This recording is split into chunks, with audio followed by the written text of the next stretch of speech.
Hello and welcome to a brand new edition of Smart Money. Now, with the RBI hiking the repo rates at which banks borrow money, high inflation and tighter liquidity conditions have reduced the steepness of the yield curve. So this, according to many experts, is a good time to invest in fixed income as part of your portfolio.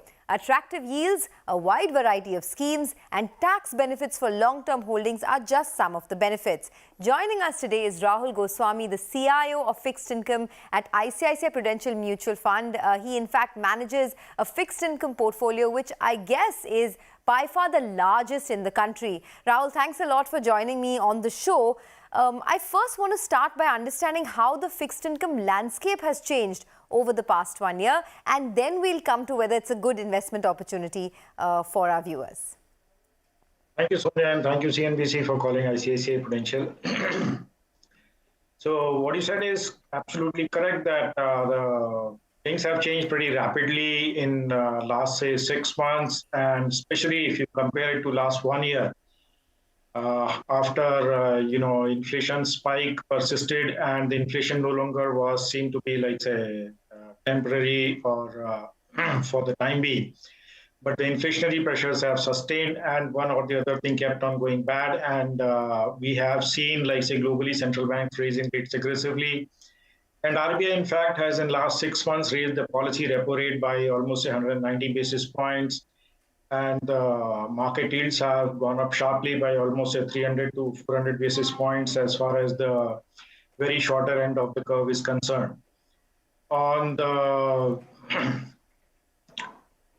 fund side also, we have seen good participation coming up from investors who are now looking to benefit from higher interest rates, courtesy RBI hiking policy rates and liquidity getting tighter, like say 3-month T-bill, which was yielding about a year back of close to 3.25%, is now yielding close to 6.4%.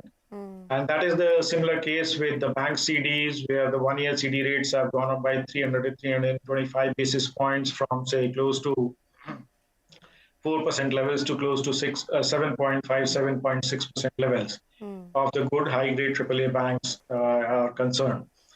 So we are seeing renewed interest from the investors as they are also seeing that the portfolio yields have gone up across the curve, and that's what is consistent with our view what we were having for quite some time. Okay. So Rahul, the portfolio, you're saying you're seeing a lot of keen interest from investors in the fixed income market, but I wanted to understand from you, has the rise in interest rates been proportionate across the yield curve, and which segment of the yield curve has, for example, been most impacted from the rate hikes? So, Sonia, what has happened in, like, say, the 10-year bond yield, which was about, say, a year back of about close to 6.5%, that has gone up by almost 100 basis points, whereas the shorter end of the yield curve, which is directly or more meaningfully impacted by the RBI policy rate actions, so that the shorter end of the curve has moved up by 300 to 350 basis points in the up to 1 year maturity segment. And that has seen the biggest benefit coming from for the investors who are invested in the low duration category or very short-term maturity funds category. Apart from that, the investors who have benefited and have not lost money because of policy rate hikes are the investors who are invested in floating rate instruments. And as we understand, we believe that it is a extremely, rather not at all wise thing to borrow in a floating rate structure in a rising interest rate scenario, and in a scenario where inflation has turned out to be much more persistent and not temporary in the nature.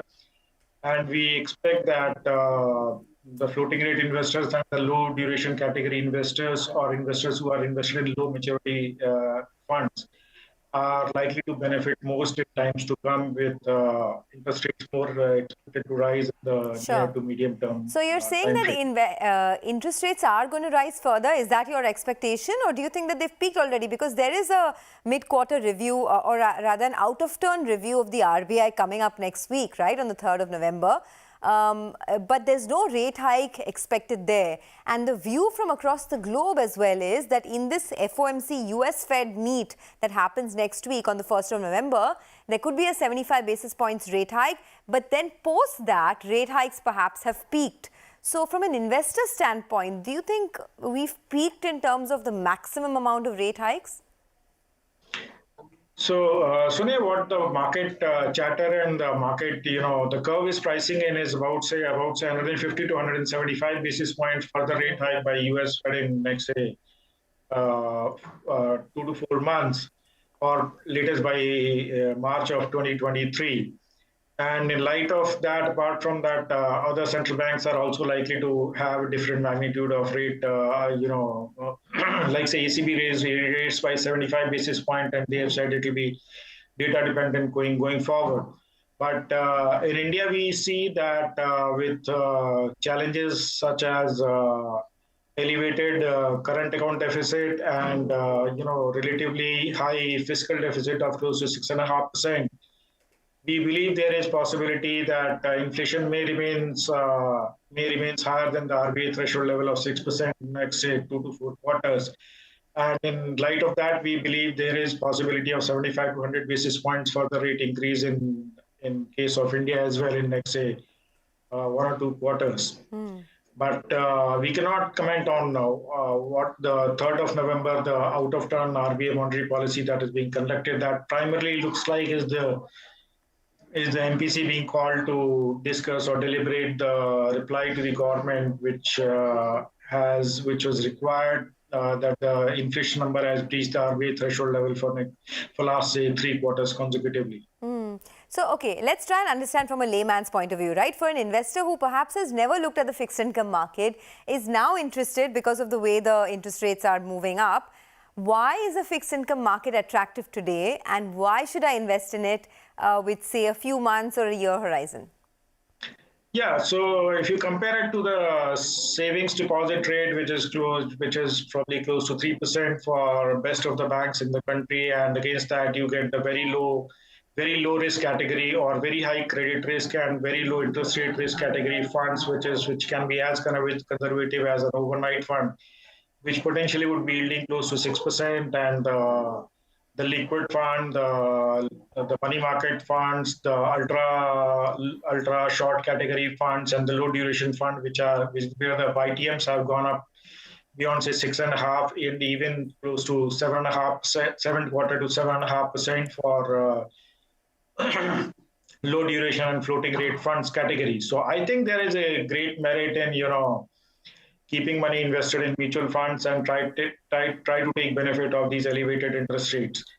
What we believe is that the rates may remain elevated owing to uncertainty globally on account of whether be it Russia, Ukraine, or other things propping up or coming up, or that the inflation may remain close to 6% or higher than RBI threshold for India, with currency pressure continuing to persist in another, say, 4 to 6 quarters, if not more, owing to high current account deficit and high fiscal deficit numbers.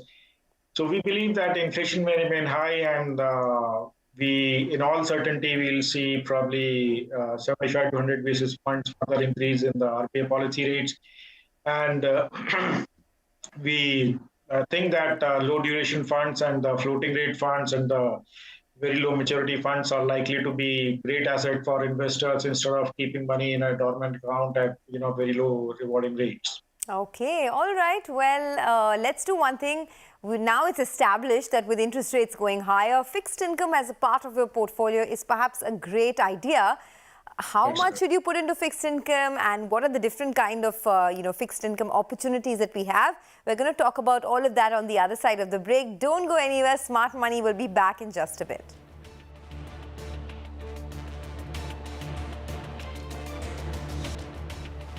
Welcome back. You're still with us on Smart Money, and today we're discussing about fixed income and why it's a great time to add fixed income to your portfolio given the rising interest rates. Rahul Goswami, the CIO of fixed income at ICICI Prudential Mutual Fund, is with us. Rahul, before the break, of course, we were discussing the pros and cons of investing in fixed income. But now tell us, which fixed income strategy do you find the most attractive for investors right now? Yeah, thanks, Sonia. So we believe that low duration funds and the low maturity funds, apart from that, that looks to be the best in case of rising interest rate scenario. And one fact I may want to, mention is that the difference between one-year T-bill and the 10-year G-Sec, which was close to 300 basis points a year back, is now contracted to almost 60 basis points. So we believe that this spread is unsustainably low, spread of 50 to 60 basis points, and at some point of time, this spread will again widen. And we believe that high interest rates or these interest rates at current levels are likely to persist and may inch up higher only. So we believe that the risk is on the higher maturity, higher duration segment. But at the same time, we believe that up to in the low duration and for funds like, say, ICICI Prudential Low Duration, ICICI Prudential Floating Rate Fund, like, say, ICICI Prudential Short Term Plan, or the All Seasons Bond Fund are great funds to invest in for having a safe and experience which will be in line with the investors' expectation and requirements on their pure savings investment requirement funds. Okay, so you said low duration funds, floating rate bond funds, perhaps some good options to invest into. For someone who is maybe in a younger category, about 30 to 40, or even younger, maybe 20 to 30, and wants to take a bit of a fixed income exposure, what is the split? How much should one have in equities? How much should one have in fixed income? What's the best way to approach it, given the rising interest rate scenario? Yeah, so I think they have different, investors have different risk appetites, and depending on their age and the investment requirement, they should consult their financial advisor. But broadly, we think that from that perspective, the balance funds are the best approach to look at, including like our ICICI Prudential Balance Advantage Fund. That's a great fund to have a more stable return over a period of time. And but frankly, with high interest rates which are prevailing right now and are further expected to rise, we believe that fixed income offers a much better opportunity than the other asset classes to invest and have the risk-adjusted return, which will be much better than the other asset classes. Okay, so fixed income is a better asset class at this point. Got that. Which are the other strategies, Rahul, according to you, that you would recommend in addition to floating rate bond funds? I mean, you spoke about short duration, floating rate bond funds, but which are the other strategies that you would recommend? On the fixed income, the other important strategy that we run pure on models is the All Seasons Bond Fund, which is being run purely on model basis, and on factors which actually impact the interest rates with the lag. And so there we believe that for a long-term investor in fixed income exposure, I think they must be invested in ICICI Prudential All Seasons Bond Fund. Apart from that, we believe that the short-term plan, ICICI Prudential short-term plan, also offers a great opportunity because they are, apart from low duration and floating rate category, here the fund manager actually takes the call to maneuver the duration so that it tries to take the optimum benefit of the market movement and the inefficiencies in the market. So these two funds, apart from that, and apart from that, if the investor is genuinely looking at, has a stable investment horizon, then apart from these two funds is the credit risk fund, which basically caters to, which typically comes with relatively higher credit risk, but not exactly it's a very high credit risk. It's a credit risk fund, which obviously comes with some risk element on the credit side, but it offers a great opportunity where the portfolio yields are close to 8.5% as we speak, and I think it offers great opportunity to divert your hard-earned savings money into more productive use and achieve your financial goals in medium term. Okay, since we're talking about fixed income strategies, right? We do have a segment on our show, Rahul, every week where we give one financial health tip of the week. And since today's show is on investing in debt funds and fixed income, I thought let's talk about the health tip of the week, which is also about fixed income investing. So in case you've never invested in fixed income, here are 5 reasons why investing in a debt fund as part of your overall investment portfolio is a great strategy. 1, there's a low-cost structure. 2, you have stable returns, relatively stable returns. 3, high amount of liquidity. 4, there's reasonable safety. And 5, there's diversification away from equities. So the big question is, how do I pick a right debt fund? The first thing to do is check the average maturity of the fund's portfolio, as this has a bearing on your return. The lower the average maturity period, the lower is the fund's volatility and your returns. The second thing to do is make sure the fund's portfolio is reasonably liquid. A large percentage of corporate debt in the portfolio does not bode well in the short term, as it's relatively less liquid, corporate debt that is.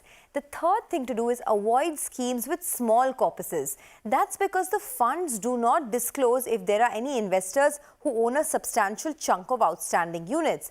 If there are such investors and they decide to redeem their holdings, then the fund could be forced to sell their holdings below the market rate. And fourth, the best tool to capture the interest rate sensitivity of a debt fund is modified duration. It tells you how much the price of a bond would move if interest rates move up or down by 1%. The higher the modified duration, the greater will be the impact of an interest rate change. So these are just certain, tools that you can use to pick the right debt fund. Rahul, come in on this. Anything that I missed out in terms of, what are the do's and don'ts while picking out debt funds? So apart from that, you can also should be mindful of the more than maturity. I think the modified duration or the Macaulay duration, what the SEBI asks us, the mutual funds to disclose, and it is. It's available, say, on every 15-day basis. The whole portfolio and the portfolio details are available for all the mutual fund schemes for the debt funds every 15 days. And apart from that, I think more or less you have covered, but the credit quality of the portfolio also has to be kept in mind, and one should be aware of what they are investing into. There are more than adequate disclosures being done in line with the requirement of the regulator, where the regulator has done a great job in, making the portfolio disclosures much more clearer and, straight to the investors, so that there is less ambiguity to the investors and easy to understand.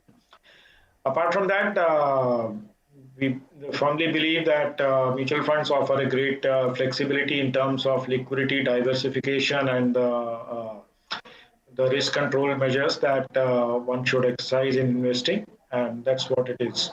Okay, and those are the reasons to invest in debt funds. It's flashing for you on your screen, and the ways to pick a good debt fund. You spoke about credit quality, right? I just had a follow-up over there, Rahul. For an average layman investor, how does one check on the credit quality of the paper that the debt fund is investing in? Yeah, so in Indian parlance, if you see the rating instruments have all the instruments have a rating, and they have been disclosed in the fact sheet, and the overall credit profile of the portfolio is also disclosed on the fact sheet, and the information is given on every 15-day basis. Apart from that, they can also consult any of the funds directly or their trusted investment advisors, but they should primarily understand that AAA offers the highest possible safety in the debt instruments. AA is high safety, and then unless the risk reward is commensurate, funds typically do not invest below AA unless risk reward is hugely favorable to them. But yeah, these are the broad parameters. Apart from that, funds invest majorly into the sovereign bonds, which include the securities issued by the Honorable Government of India as well as the various state governments. They are absolutely safe securities as far as the credit is concerned. Obviously, they do come with their own set of interest rate risk, and that the fund manager is expected to maneuver and keep the decision making in a way that suits the investor expectation and in line with the investment objective of the scheme. Okay, Rahul, it was a masterclass that is much needed, right? A lot of basics is what we spoke about, but sometimes you need these basics to remember how to best maximize your portfolio. And thanks a lot for joining us on CNBC TV18. We've run out of time, but not out of topics. Keep writing to us. We love receiving feedback from you. Until we meet again, have a great weekend, and thanks a lot for watching.